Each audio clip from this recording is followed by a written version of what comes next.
Today's walk in the Wye Valley and Forest of Dean begins in the pretty village of Staunton. It is located on the border with Wales, 2.5 miles east of Monmouth and 2.5 miles northwest of Colford. The village has won the Bledisloe Cup for Best Kept Village twice, a highly acclaimed judged competition. The White Horse Inn opened in 1813 on the west part of the village street, which later became the main road, now the A4136. It publicised itself as the last inn in England.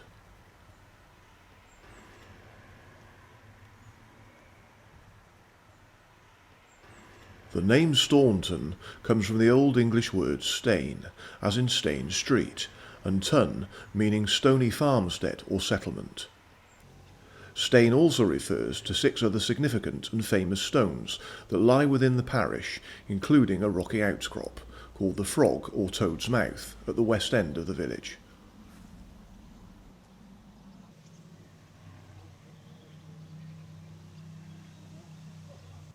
Opposite the village hall is the pound, an animal pound where lost sheep would be kept. When farmers collected their sheep, they would have to pay for their release. This is now a frequent place for the summer fete to be held.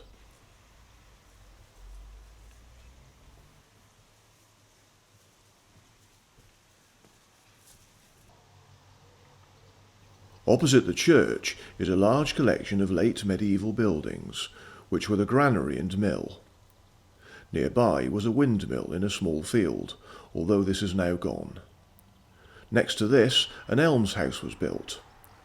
This was used for any person in need from the village to live in. This may have been due to illness, elderly age, or in financial needs. Also opposite the church are the remains of the medieval village cross, now reduced to 4 steps and a stump.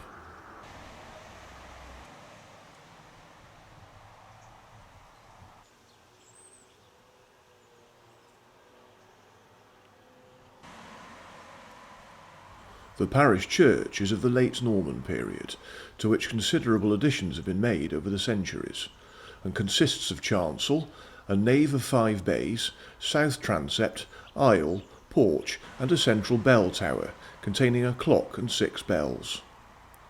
There are many delightful features in the church, which make it well worth a visit.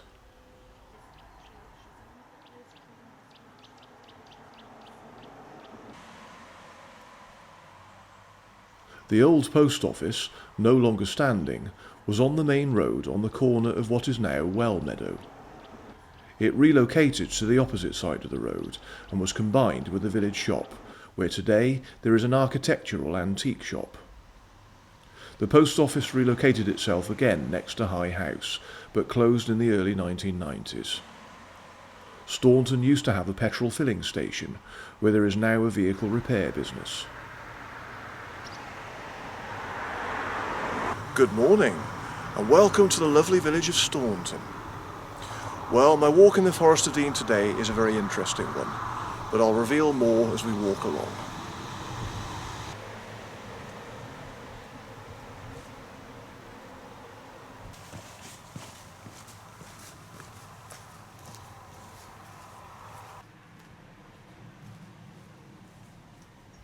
Passing the cross again, I took the lane beyond it, between the cluster of medieval buildings, and headed for the woodland in front of me.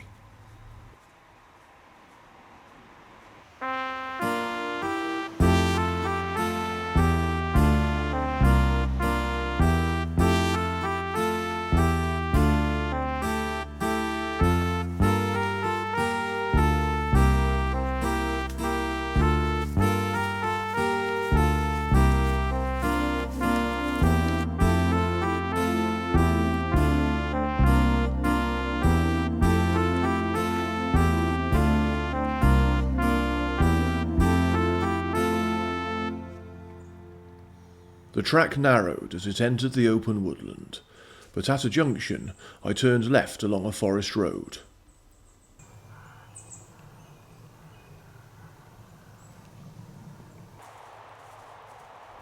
In a short while, I could hear the sound of traffic as I approached the main A4136 again.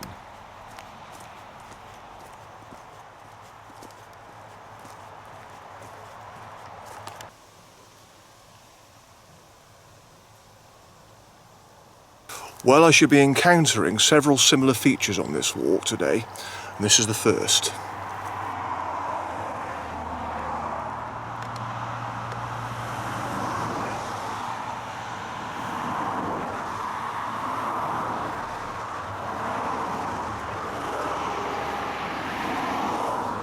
On the far side of the road was the first of Staunton's stones, the Long Stone. It is an isolated upright monolith, about 2.5 metres high, which has been variously described as a marker stone for a Bronze Age cemetery, or as a tribal meeting point. It is said that if you prick this stone at midnight, it bleeds.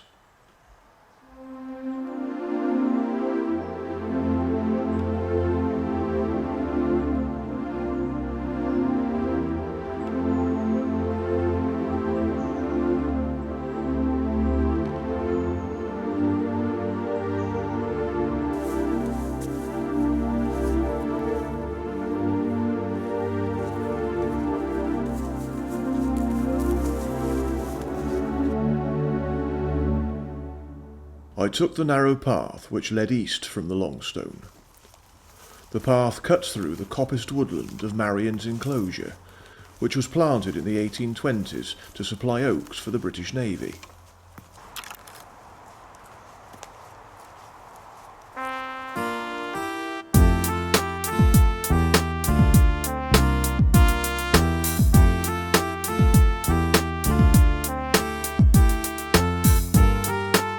The path quickly reached a stony forest road, where I turned right.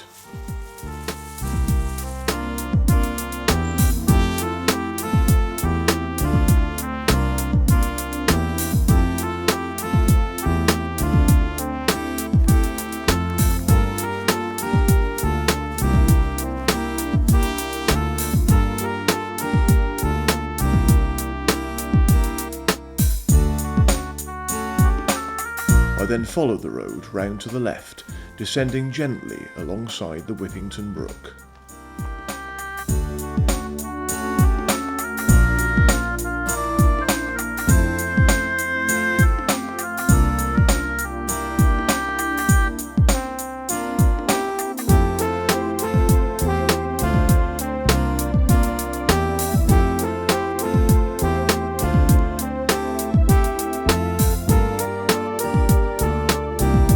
At a junction of forest roads, the track to the right climbed up to campsites at Christchurch and Bracelands.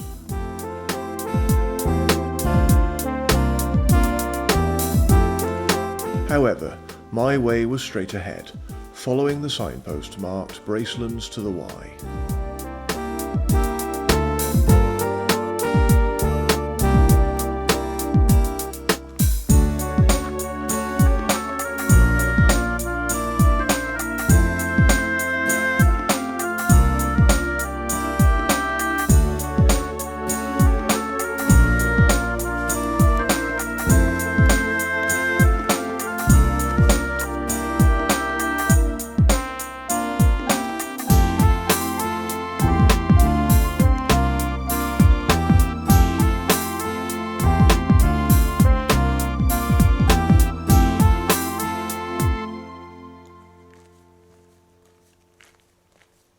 After a while, the Wysis Way crossed the track, where I turned left to follow it up a steep path.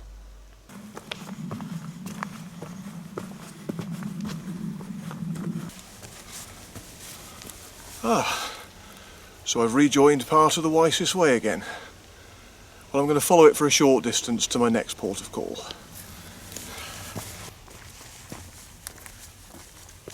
I rapidly gained height as I climbed into Lady Park Wood, an ancient broad-leaved woodland, untouched since 1944, and now the closest approximation to primeval forest surviving in Dean.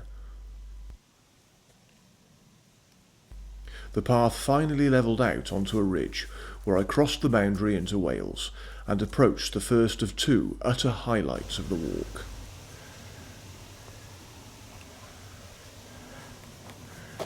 Well, this is the feature I've been particularly looking forward to visiting today, near Harkening Rock.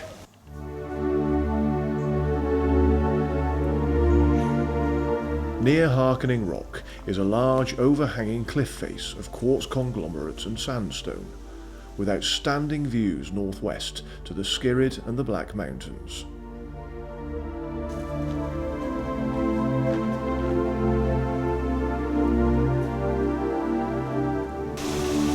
Well, that's what I call another fantastic view.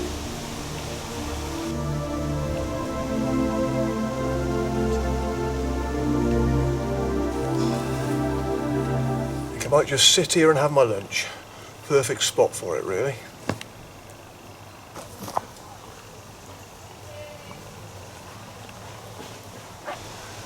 You know, I think the very last time I came here, which was about 18 years ago, I sat here and had my lunch then. That was another story. Some great views over towards Monmouth from here. I've actually been spending the past week near Monmouth, staying in a guest house, which has been absolutely lovely. It's a place called Church Farm, and it's about 2 miles outside of Monmouth. And basically I had the place all to myself. Even though there's several rooms in the guest house, bearing in mind this is the end of the bank holiday week, I did think there would be a lot more people staying there, but surprisingly I was the only one there, and it was lovely. I had, even though I'd booked online a single room, I'd actually got a twin room, so I suppose ultimately I got a bigger room in the end, so that was rather nice. Yeah, really nice place, so if I wanted to stay in a B&B near Monmouth again, I'd definitely go there again.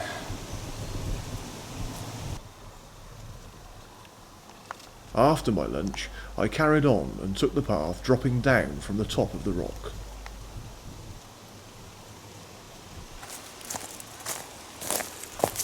Well, although the views on top of near Harkening Rock are absolutely fantastic, I think maybe it's what's beneath that's actually more interesting.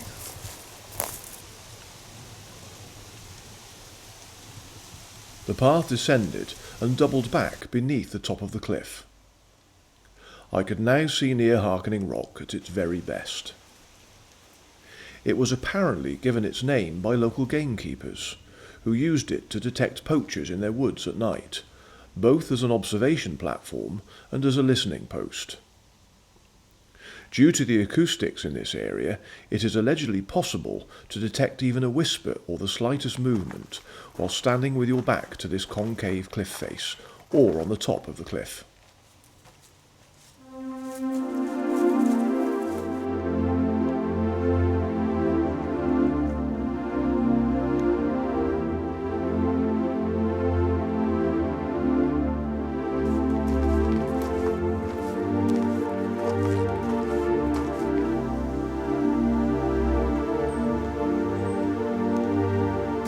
Well, I think near Harkening Rock really is an amazing feature. I'm so glad I came here again today. On to the next one now.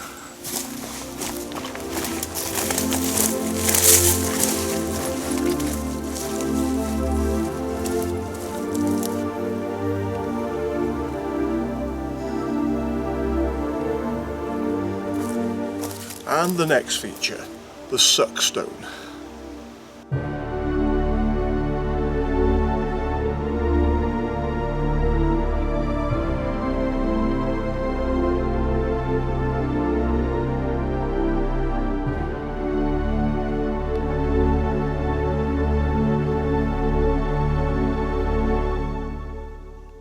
The curiously named Buckstone is widely regarded as the largest detached boulder in Britain.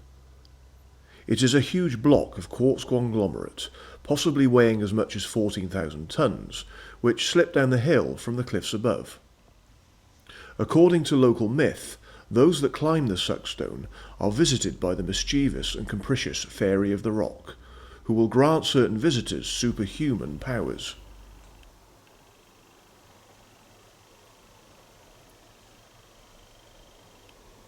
So, the amazing Buckstone. Just one more feature to see now. It was just as I began to walk away from the Buckstone when I suddenly stumbled and fell down a short drop, which I hadn't seen because it was hidden by overgrown vegetation. I fell flat on my flippin' arse, catching my left arm against a rock. There was a graze all the way down my arm and blood everywhere. It looked a lot worse than it was, however, but it was a bit sore for a while.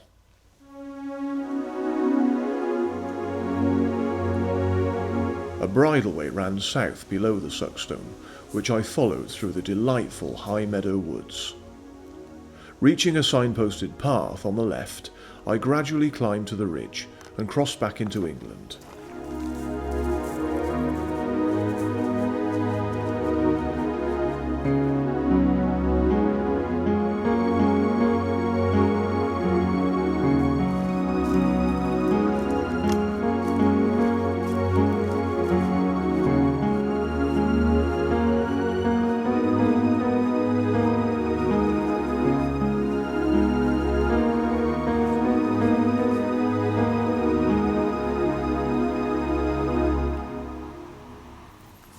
Okay, I'm finally at the last feature of today's walk, the Buckstone.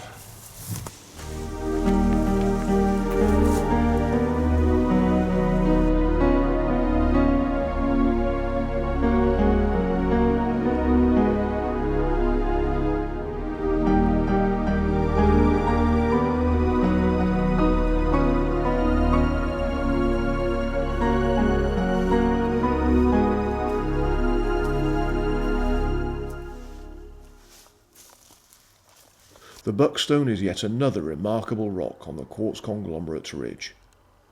It was formerly a rocking stone, but was once dislodged by Victorian vandals, an innkeeper from Monmouth and some of his guests, a group of travelling actors from London, who rolled it down the hillside in 1885. It split into several pieces, but was hauled back up the hill at great cost, and to prevent further vandalisation, was cemented together in place and no longer rocks. It marks the high point of the ridge at 279 metres, and once again has exceptional views, especially to the northwest.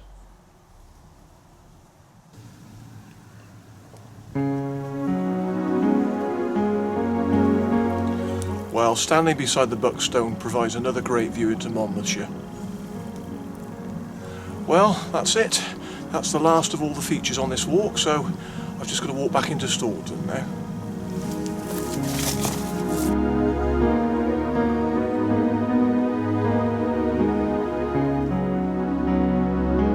I took the green track leading south from the Buckstone, turning left onto a metalled lane on the edge of the outstandingly attractive common land of Staunton Mean, with a wonderful view southwards of Newland Church. I followed the lane as it twisted down to eventually reach Staunton again.